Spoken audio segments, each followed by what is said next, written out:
Assalamualaikum warahmatullahi wabarakatuh. Waalaikumsalam warahmatullahi wabarakatuh. Selamat pagi anak-anak. Pagi. Bagaimana kabarnya hari ini? Alhamdulillah baik. Baik, sebelum kita memulai pembelajaran hari ini, marilah kita berdoa. Berdoa boleh dipimpin ke kelas. Bersiap. Sebelum belajar, marilah kita membaca doa. Membaca doa dimulai. Bismillahirrahmanirrahim. Rabbi zidni ilma warzuqni fahma. Amin. Selesai. Absen dulu lagi. Ya, Bu. Askia Ramadhani, Adik, Bu. Alia, Adik. Anissa, Adik. Nisa, Adik. Kaki, Adik. Niatur, Adik. Uci, Adik. Rama, Siti, Adija, Fitri, semua lah inilah. Baik, sebelum kita memulai pembelajaran hari ini, Ibu mau bertanya, seperti kursi, meja dan juga cincin emas maupun ikan yang apa di laut itu berasal dari Alam. Betul sekali, itu semua berasal dari alam. Jadi kita akan mempelajari potensi sumber daya alam di Indonesia. Sumber daya alam adalah segala sesuatu yang terdapat di alam dan dapat dimanfaatkan untuk memenuhi kebutuhan manusia dan berdasarkan kesehariannya. SDA ini dibedakan menjadi SDA itu ada sumber daya alam ya. Nah, sumber daya alam yang dapat diperbaharui dan sumber daya alam yang tidak dapat diperbaharui. Sumber daya alam yang dapat diperbaharui seperti contohnya air, tanah, hutan.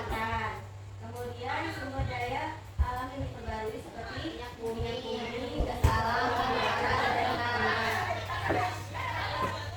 Potensi sumber daya alam di Indonesia terdiri dari 3 jenis, yaitu sumber daya hutan, sumber daya alam tambang, sumber daya kemaritiman. Nah, Ibu akan menjelaskan ya sumber daya hutan, tambang maupun sumber daya kemaritiman. Sumber daya alam hutan. Hutan produksi. Hutan produksi kawasan hutan yang dimanfaatkan untuk menghasilkan bahan baku produksi. Fungsi ekonomi hutan produksi dapat memberikan manfaat optimal bagi masyarakat, seperti memanfaatkan semua potensi yang terdapat di dalam hutan produksi. Contohnya kayu dan rotan. Kalau hutan produksi itu dimanfaatkan untuk semua masyarakat ya, seperti ada yang menebang kayu itu bisa dipergunakan untuk membuat kayak meja, kursi, nah rumah. Makanya disebut hutan produksi. Kemudian hutan lindung. Hutan lindung memiliki peran strategis dalam melindungi sistem daya tahan hidup. Manfaat utama yaitu mengatur suplai air, mengendalikan erosi, mencegah banjir, mengurangi intrusi air laut, mempertahankan kesuburan tanah, dan menyediakan suplai makanan serta energi untuk kehidupan manusia. Nah, kalau hutan lindung itu hutan yang tidak boleh ditebang. Misalnya hutan yang dilindungi untuk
alam satwa yang berada di dalamnya dapat dilakukan upaya pembinaan.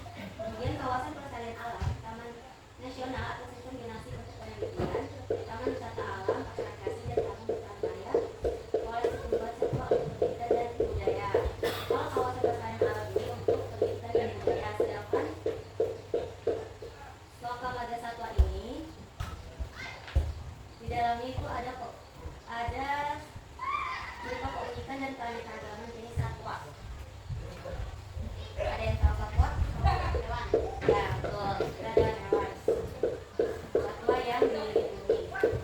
Kemudian cagar alam. Kawasan satwa alam memiliki ciri khas berupa tumbuhan satwa dan serta ekosistem yang dilindungi sehingga konflik. Jadi itu adalah di cagar alam itu ada tumbuhan dan juga hewan yang dilindungi. Itu cagar alam.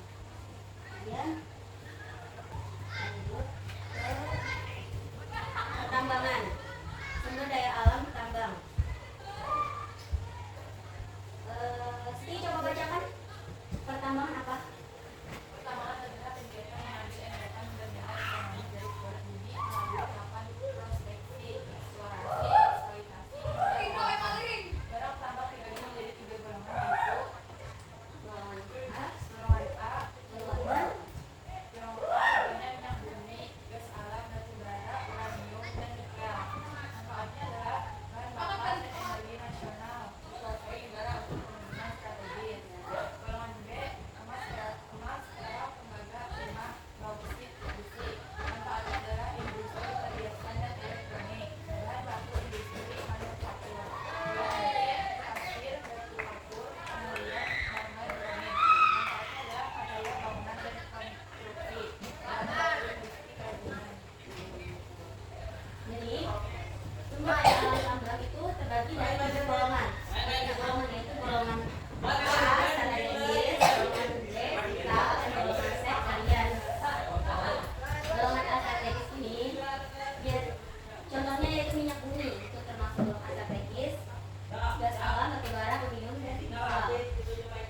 Kalau golongan A strategis itu biasanya dikelola oleh pemerintah bersama dengan pihak swasta. Itu golongan A strategis. Nah, kalau golongan B vital itu contohnya emas, perak, tembaga, timah, bauksit, dan besi.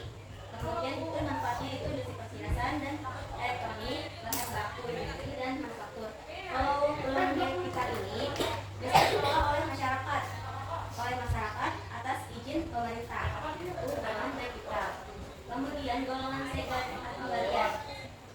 Contohnya pasir, batu kapur, tanah liat, marmer, granit. Manfaatnya material bangunan dan konstruksi, bahan baku industri kerajinan. Ini golongan C penggalian ini biasanya diperlukan untuk bahan bangunan. Nah, itu yang dinamakan golongan C, sumber daya alam tambang. Nah, kalau tambang batu bara itu termasuk ke dalam, ada yang tahu? Dikelola oleh pemerintah bersama dengan pihak swasta. Golongan A. Nah, itu adalah golongan A, batu bara. Kemudian sumber daya alam kemaritiman. Laut Indonesia yang sangat kaya dan menyimpan 37% spesies hayati dunia, 17,94% terumbu karang dunia, serta 30% hutan bakau dan padang laut dunia. Semua meliputi ada perikanan, energi kelautan, dan wisata bahari. Perikanan adalah usaha olah dan memasarkan ikan kepada pembeli tradisional, yaitu perahu layar, alat sederhana, alat tangkap. Ini alat tangkapnya dengan memakai alat yang sederhana dan modern, seperti memakai kapal motor, dengan besi pendingin agar kita tidak bebas busuk. Nah, kemudian energi kelautan, sumber energi terbarukan yang ramah lingkungan, berbebas gas rumah kaca. Itu seperti gelombang, pasang laut, pasang urut, arus, dan panas laut. Namun membutuhkan biaya investasi yang besar. Kemudian wisata bahari, pemanfaatan pesisir dan pulau kecil untuk rekreasi seperti berenang, menyelam, memancing, dan fotografi bawah laut. Wisata bahari ada di daerah kita loh, di Pet Manen. Itu termasuk dari wisata bahari. Apalagi kalau sekarang bagus-bagus jadi tempat wisata yang banyak orang berkunjung. Sampai sini sudah paham? Nah, ibu beri pertanyaan lagi sambil catat di bukunya.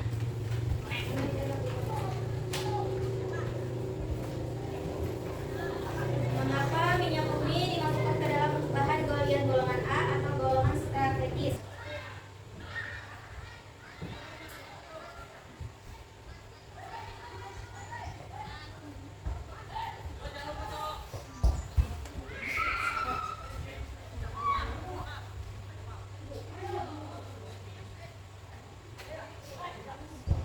Ada yang tahu jawabannya? Ya, boleh. Karena minyak bumi itu sangat penting bagi tubuh. Semua orang butuh bensin buat makan dan mobil, dan pabrik-pabrik juga butuh minyak. Kalau minyak bumi habis, nanti negara kita bisa macet dan susah. Iya, betul. Ya, seperti kemarin kelangkaan bensin mungkin harganya naik sehingga di tempat kita jadi harga itu lebih naik lagi dari di perkotaan kan. Nah, kemudian bagaimana cara kita sebagai masyarakat untuk menjaga kelestarian sumber daya laut agar tidak rusak?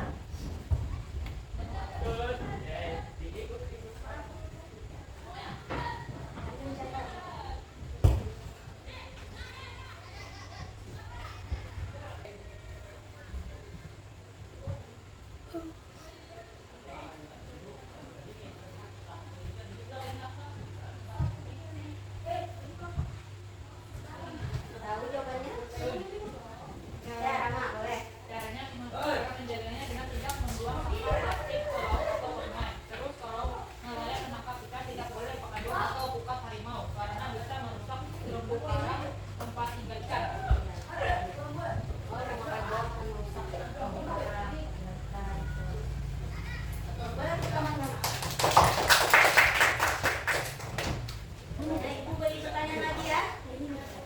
Tuliskan 3 contoh sumber daya alam yang ada di daerah tempat tinggal secara spesifik beserta manfaatnya bagi masyarakat sekitar.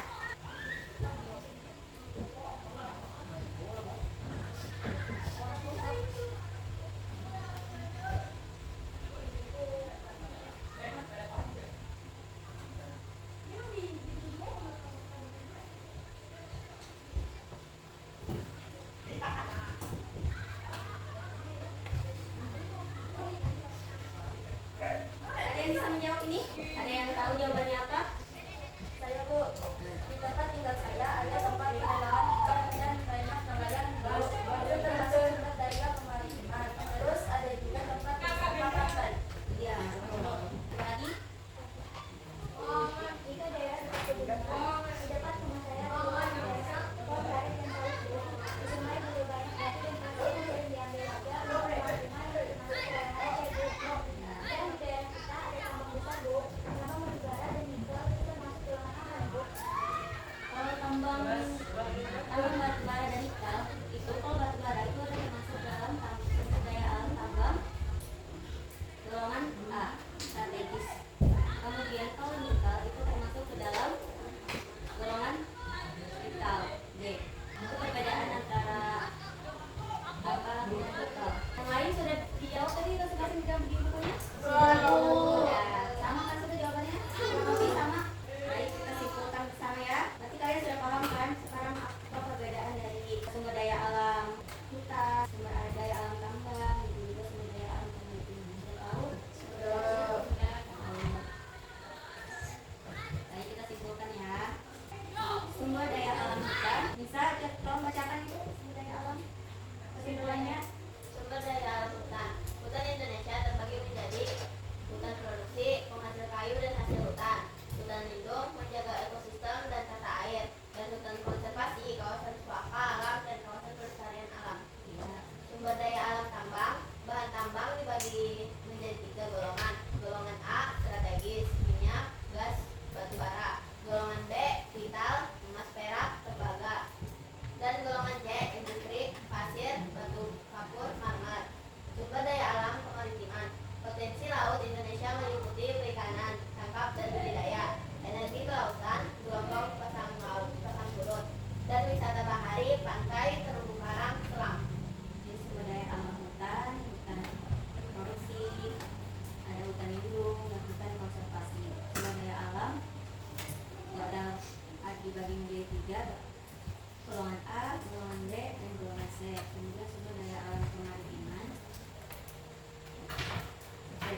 kasih atas partisipasi kalian di pembelajaran hari ini.